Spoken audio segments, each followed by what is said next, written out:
semangatmu, buktikan kita mampu berkolaborasi, tunjukkan aksi, satu tempat untuk berkreasi.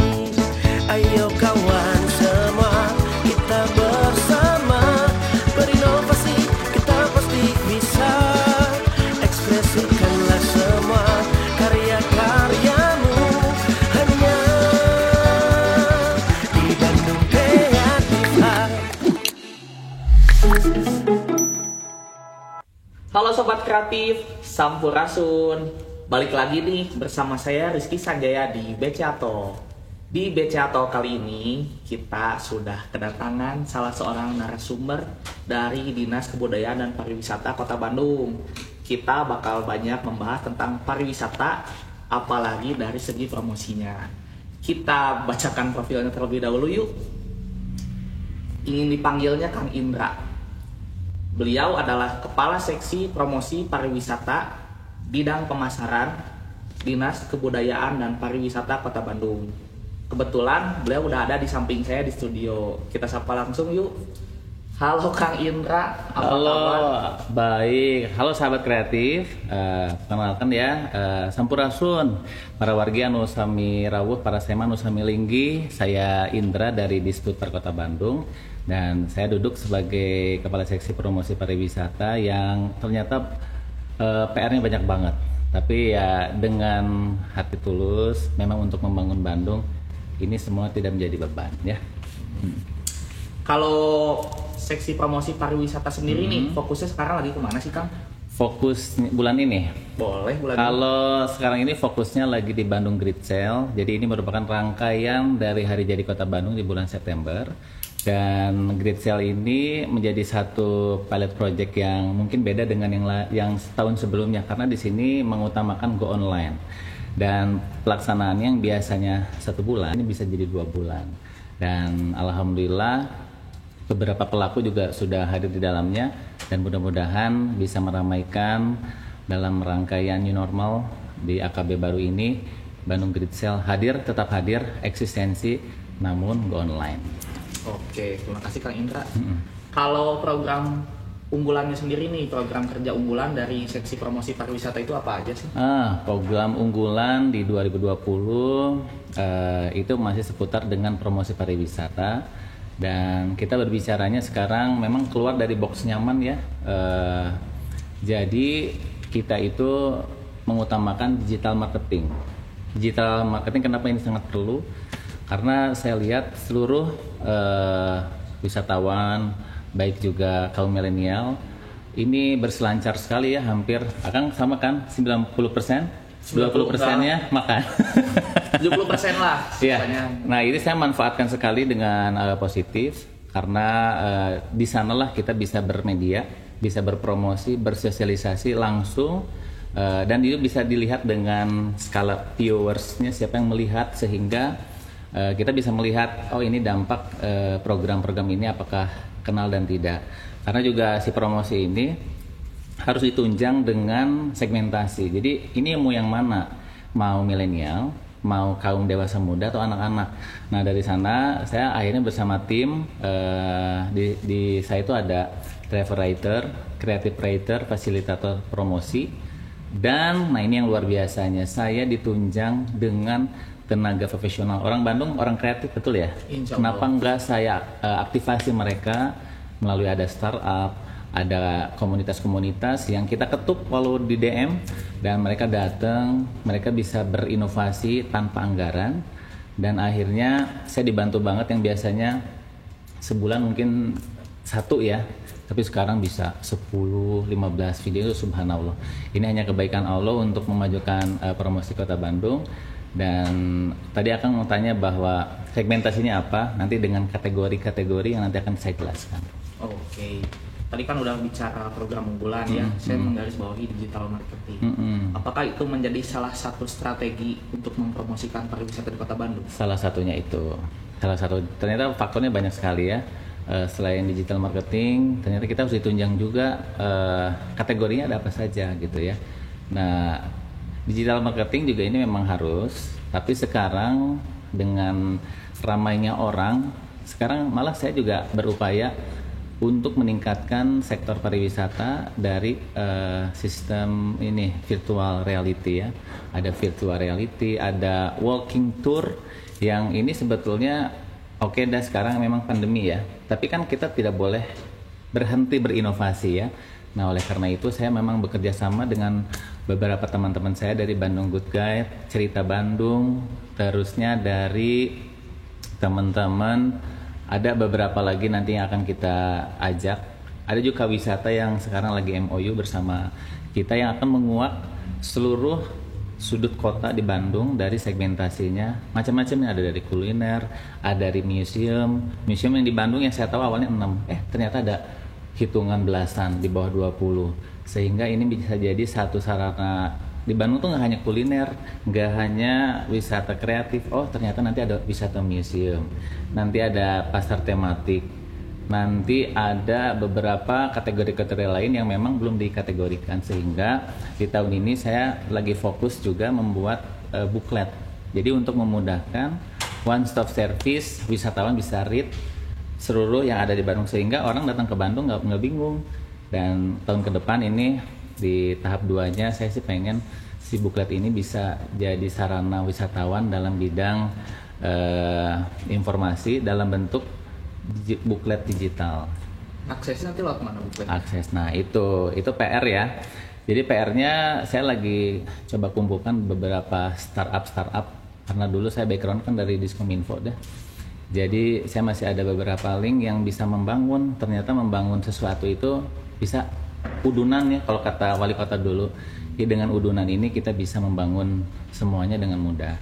Nah startup ini harapan saya sih nanti bisa membangun dunia pariwisata ini jauh lebih mudah, one touch, tapi kita bisa melihat seluruhnya seputar di kota Bandung. Gitu. Kalau berbicara potensi sendiri nih di kota Bandung, potensi pariwisata di kota Bandung itu kayak gimana sih menurut Kang Indra? Kalau orang berbicara, oke, memang Bandung ini kuliner itu udah pasti ya, kreatif ya.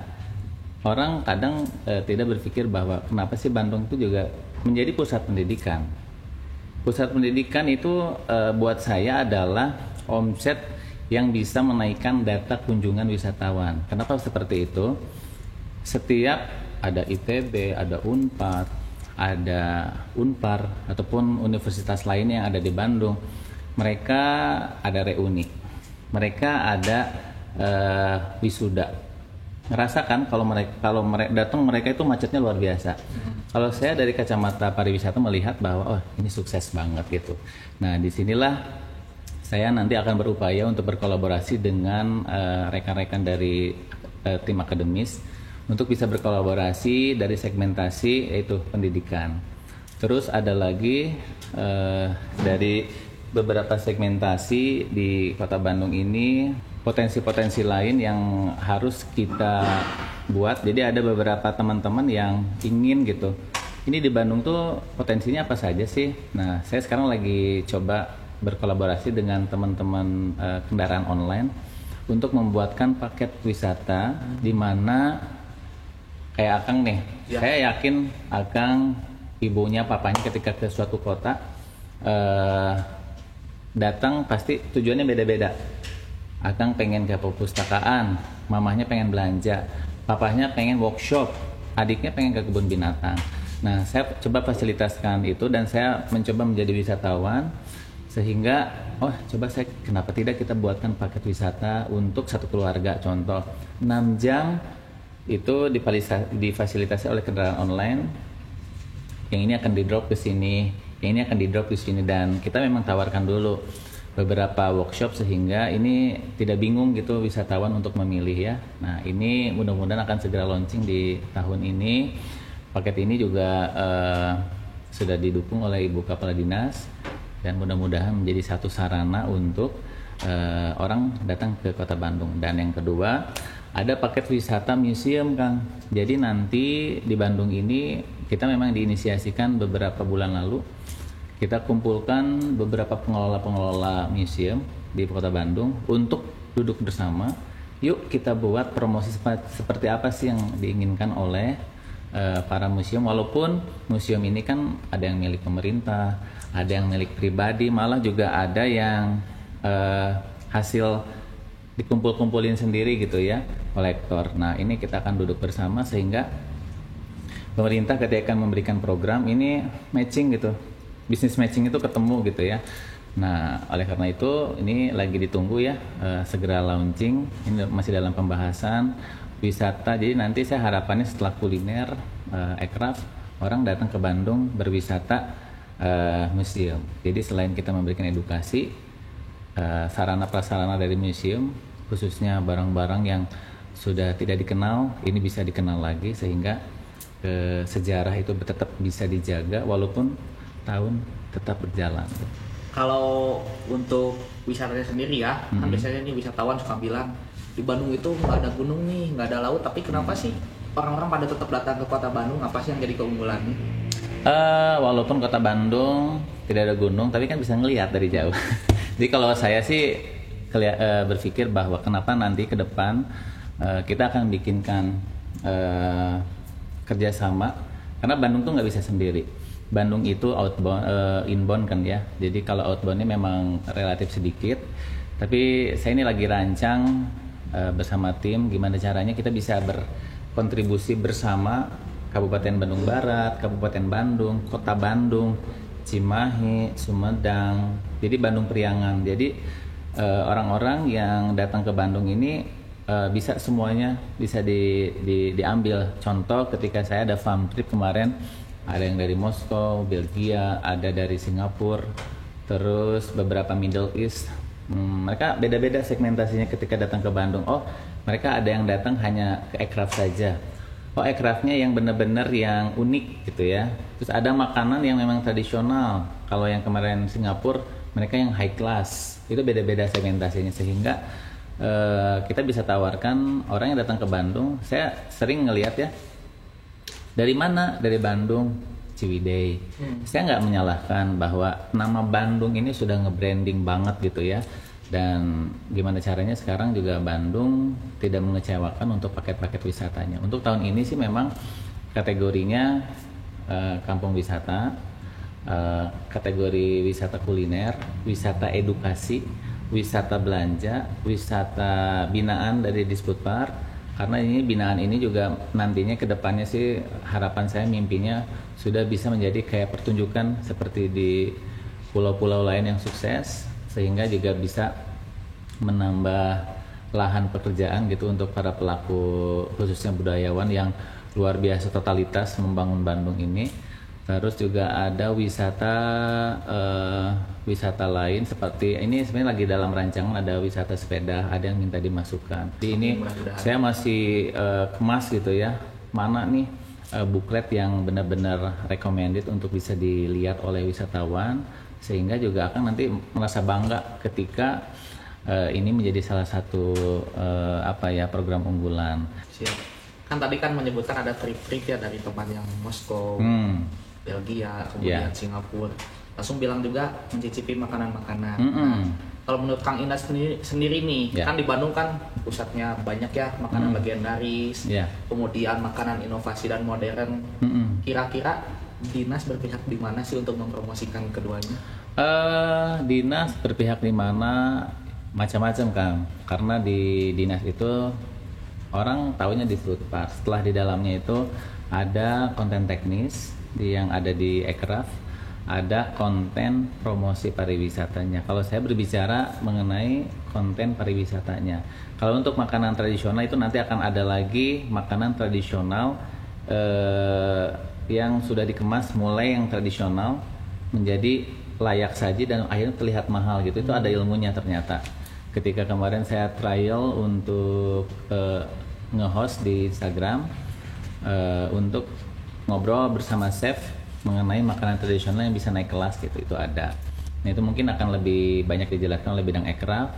Kalau saya lebih ke promosi pariwisatanya sehingga makanan tradisionalnya tidak hilang, terus makanan westernnya juga tetap ada.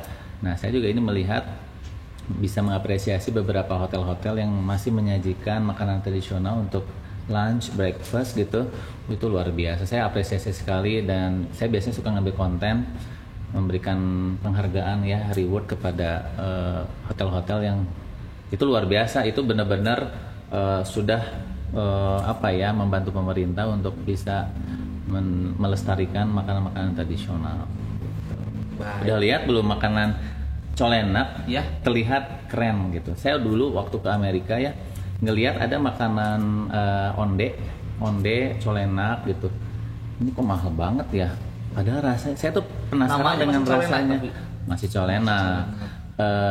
Tapi memang kemasannya cantik banget ya, pakai kayu dan lain-lain gitu. Pas saya rasain sama aja sih rasa, tapi mereka akhirnya lebih kepada packaging. Nah itu ada gastronomi ya. Jadi ada ilmu yang bisa meng-create sesuatu, kayak contoh ini makanan. Kalau biasa kita bikin potong aja, guyur aja. Oh ternyata kalau gastronomi itu bisa jadi cantik. Tapi saya melihatnya dari segi promosi ya. Mungkin nanti dari bidang ekraf akan lebih menjelaskan. Nah akhirnya ini bisa mempunyai nilai jual. Nah Akang nanti bisa lihat, follow di IG-nya TIC, Tourist Information Center, TIC.Bandung. Kita sudah mulai memberikan awareness kepada wisatawan, walaupun IG kita bungsunya dari Disputpar.Bandung. Ini bisa jadi satu sarana referensi kuliner, wisata gitu ya, fotografi, dan itu lihat nanti Akang bisa lihat di TIC Kota Bandung itu orang-orang yang telah berkolaborasi untuk membangun Bandung dengan jerih payah mereka tanpa dibayar, tapi luar biasa hasilnya totalitas. Itu tidak jauh dengan tim profesional yang telah membuat sesuatu gitu. Keren banget. Akang boleh nanti lihat ya. Baik, terima kasih Kang Indra. Nanti kita di sesi kedua akan bahas tentang TIC juga ya. Iya. Demikian Sobat Kreatif, sesi pertama selesai, kita istirahat dulu. Hanya di Bandung Kreatif Hub. Nah, Sobat Kreatif, udah beres nih istirahatnya. Kita lanjut ngobrol-ngobrol sama Kang Indra ya. Kang Indra, tadi Ya. kan sebelum istirahat sesi pertama kan Oke. ngebahas Gayanya begitu. Tourist Information Center. Bisa dijelaskan apa sih Tourist Information Center itu? Ya buat teman-teman, mungkin kalau yang di dunia pariwisata sudah tahu ya, Tourist Information Center ataupun TIC disingkatnya. Jadi Tourist Information Center ini salah satu corong informasi mewadahi bidang kebudayaan, pariwisata, dan kreatif. Di dalamnya akan berbicara terkait pariwisata, ekonomi kreatif, budaya, produk seni dan budaya, beberapa pelaku dan budayawannya. Nah, itu menjadi satu corong untuk disampaikan kepada, khususnya memang kalau dulu orang cenderung buat wisatawan internasional. Tapi kalau saya tidak setuju kalau berbicara itu, wisatawan domestik juga tetap harus kita fokuskan, wisatawan internasional. Nah, nanti hampir kebanyakan yang mereka tanyakan itu adalah tempat-tempat bersejarah. Itu pasti nomor satu, mereka akan bertanya itu. Nah, sekarang dengan hadirnya booklet, saya kemarin kasih ampul positif. Wah, ada ini ya, mereka senang sekali. Jadi pusat informasi ini lagi dikembangkan di tahun ini. Saya kan memang duduk di sini kan baru 1 tahun, tapi PR-nya banyak sekali ya. Pusat informasi ini gimana caranya bisa diakses masyarakat tanpa syarat, dengan packaging yang bagus, terus gimmick-gimmick, quiz dan lain-lain gitu, sehingga ini menjadi viral di milenial dan dewasa muda gitu ya. Nah, ini sekarang kita lagi kerjasama memang dalam bulan ini dengan Dekranasda Kota Bandung, dan saya nanti akhirnya bisa memiliki TIC tematik. Kalau TIC tematik ini bisa launching, ini menjadi TIC nomor 1 di Indonesia yang memiliki tematik. Jadi ada tematik kreatifnya, ada tematik pariwisata, ada sejarahnya, ada kesenian dan budaya. Jadi nanti ada beberapa tempat yang dikhususkan untuk itu, walaupun memang dia juga bisa menjelaskan. Kayak contoh, nanti di Bandung Creative Hub ini akan hadir segera pusat informasi untuk TIC khusus untuk representatif orang yang akan menjelaskan terkait ekonomi kreatif. Nah, nanti di mana ya, sebutin dulu lah, ada beberapa terminal yang hits di Bandung. Itu nanti akan kita kolaborasi dengan perusahaan BUMN. Nanti di Balai Kota kita juga ada proses dari dana alokasi khusus dari gubernur, dari kementerian untuk tempat TIC yang representatif. Dan yang satu lagi kita kan punya museum ya. Nah itu kenapa tidak digunakan juga untuk tapi ini masih dalam pembahasan, dan kita punya induknya, core-nya ini TIC yang sudah mungkin 20-30 tahun sudah eksis, membangun, memberikan informasi kepada wisatawan di alun-alun di area Masjid Raya Bandung. Berarti nanti pusat informasinya ada di beberapa tempat gitu ya? Harapannya begitu. Saat ini memang baru di TIC alun-alun, tapi ini sudah nih ya MOU-nya di bulan ini nanti akan hadir di sini. MOU sekarang lagi dikemas di stasiun kereta api, nggak apa-apa ya saya sebutin saja. Dan nanti kita akan berkolaborasi dengan petugas reservasi dan pusat informasi dari pemerintahan khusus untuk paket wisata. Jadi nanti kita akan kombinasikan, dan ini bisa menjadi salah satu corong orang udah tidak ada alasan lagi pusing di Bandung. Nanti akan kita ada apps-nya. Mudah-mudahan startup ini nanti akan, saya memang minta bantuannya dari startup agar yang harus dikerjakannya setahun bisa beberapa bulan, kadang ada yang 3 tahun, bisa cuman hanya 6 bulan. Itu percepatan itulah yang sebetulnya memang diperlukan oleh Kota Bandung, sehingga Kota Bandung terus aja memiliki sesuatu yang ada apa lagi ya, ada apa. Nah saya tuh pengen seperti itu kerasa dari mulai 2015 sampai sekarang Kota Bandung menjadi barometer khusus untuk pariwisata kuliner kedua dibanding Bali gitu. Wah keren. Lumayan asik ya. Nah ngomongin masih TIC ya, saya kan sebelum ketemu Kang Indra kan ngepoin dulu Instagram TIC. Yeah. Nah saya juga lihat ternyata ada cukup banyak kampung wisata di Kota Bandung. Kalau nggak salah sekitar 9. Yeah. Udah maksimal belum sih promosi wisatanya? Belum. Saya kemarin, nah itu akhirnya memang kita harus terjun ke lapangan. Jadi kita juga kemarin menemukan satu sentra yang baru, Kampung Wisata Batagor Kering. Ini sudah diekspor keluar, tapi belum terinformasikan oleh pemerintah. Nah hal-hal seperti itulah saya memang memerlukan ya dari para yaitu netizen terhormat gitu ya, baik wisatawan yang dari Bandung ataupun para budayawan, kaum seniman yang kira-kira memiliki tetangga ataupun siapapun yang memang sekiranya kayak ini kayak blok tempe tahu gitu ya, terus itu ada batagor kering. Nah itu kita bisa jadikan satu sarana, dan akhirnya ke depan jika nanti terkoordinir mereka akan bisa dibina, bisa naik kelas lagi gitu. Kalau sekarang kan dengan tradisional aja mereka sudah bisa berupaya, tapi nanti kalau ditunjang dengan faktor lain saya rasanya bisa makin naik. Dan ya itu upayanya, saya lagi benar-benar terjun ke lapangan bersama tim-tim dari travel writer. Kita punya tim itu, kita kemas bahasa yang bagus untuk mengajak teman-teman berwisata, kampung wisata di Bandung. Dan mudah-mudahan nanti saya rasa sih harapannya ke depan kampung wisata terus bertambah lagi, sehingga pelaku-pelaku kreatif di Bandung tuh udah bisa ini ya, memberikan hasilnya gitu kepada wisatawan. Bisa jadi salah satu opsi trip keluarga itu juga ya. Betul. Oh iya Kang Indra, di Bandung ini kan banyak ya tempat bersejarah, legendaris. Kalau sekarang kan hits dan instagramable. Betul. Seberapa besar sih pengaruhnya untuk wisatawan yang hadir ke Bandung? Besar sekali, khususnya untuk wisata sejarah dan instagramable ya.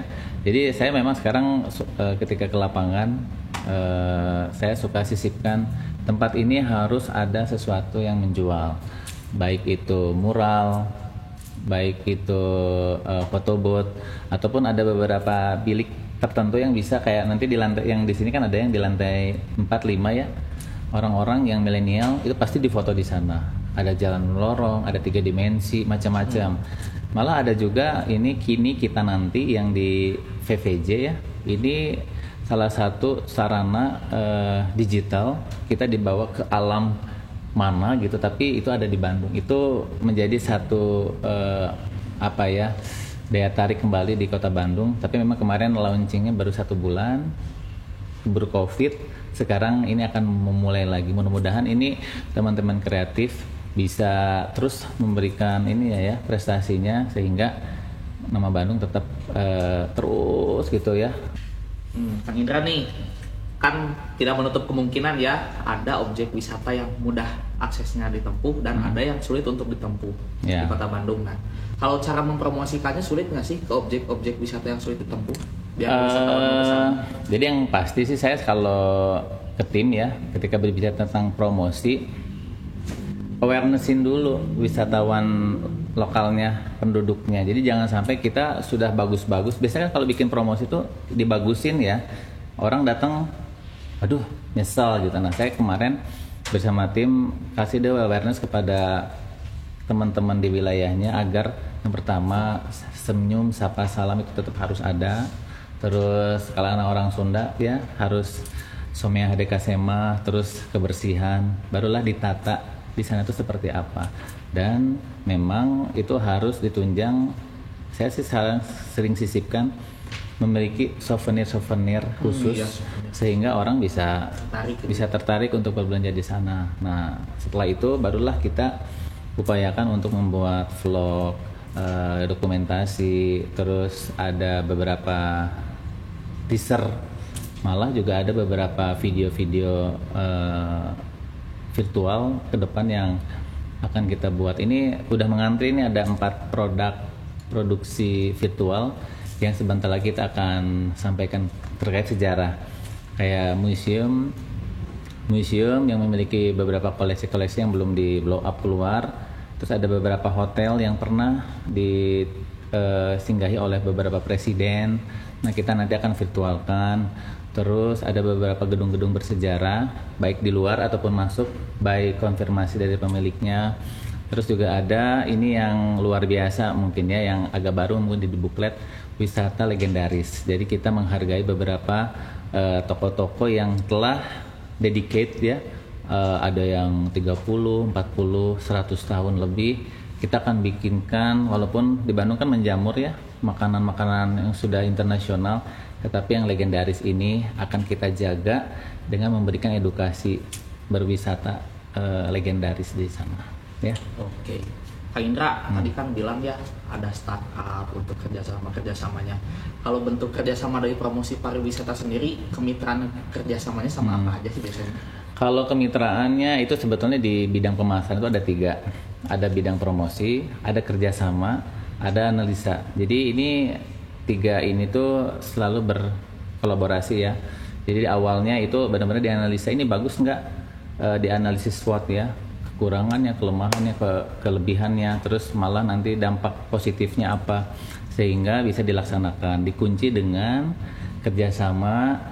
Kalau yang sifatnya kolaborasi ini bisa antar intern ya, kepala dinas dengan yang bersangkutan. Kalau dalam tahapnya ini udah CSR, maka nanti akan tanda tangan ini kepala daerah dengan perusahaan atau instansinya. Nah, ini yang sering berkolaborasi bersama saya nggak pilihan. Semua yang berusaha di Bandung itu menjadi peluang untuk saya berkolaborasi. Jadi kalau kolaborasi jangan pilihan. Saya ini mulai dari yang kuliner ada, BUMN ada, terus malah ada saya ingin pendekatan dengan kendaraan-kendaraan tradisional, beca, ojek.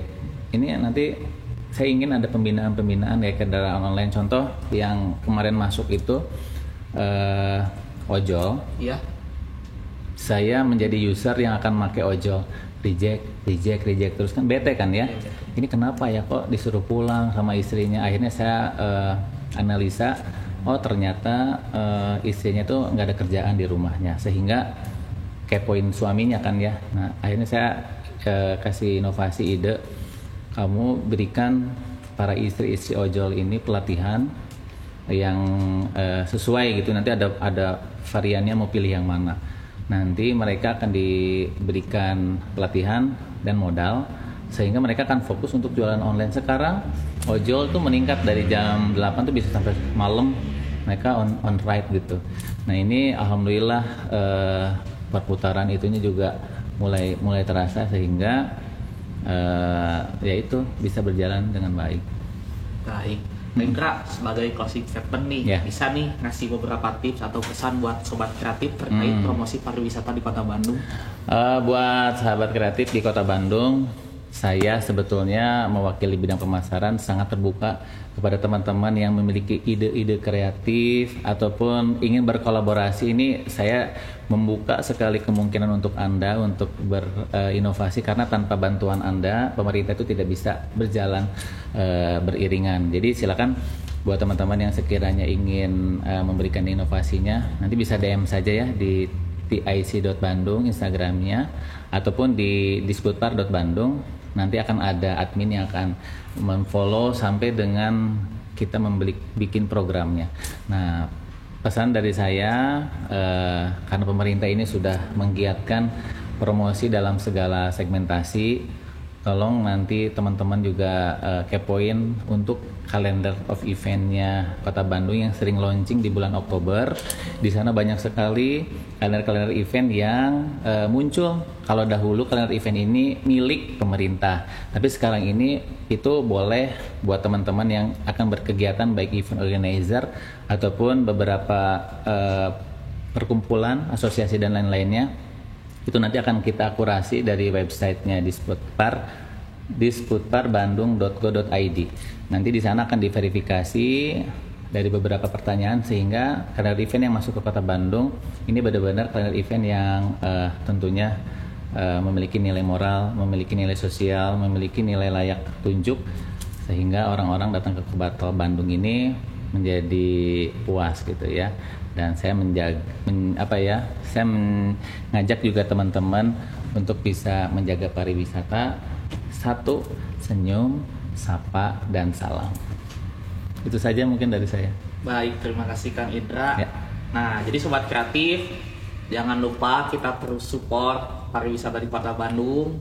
Kemudian kalau misalkan ada temannya di luar kota nih, ajakin ayo ke Bandung nih, ke Bandung. Kalau bingung referensinya bisa dikepoin Instagram Disputpar Bandung.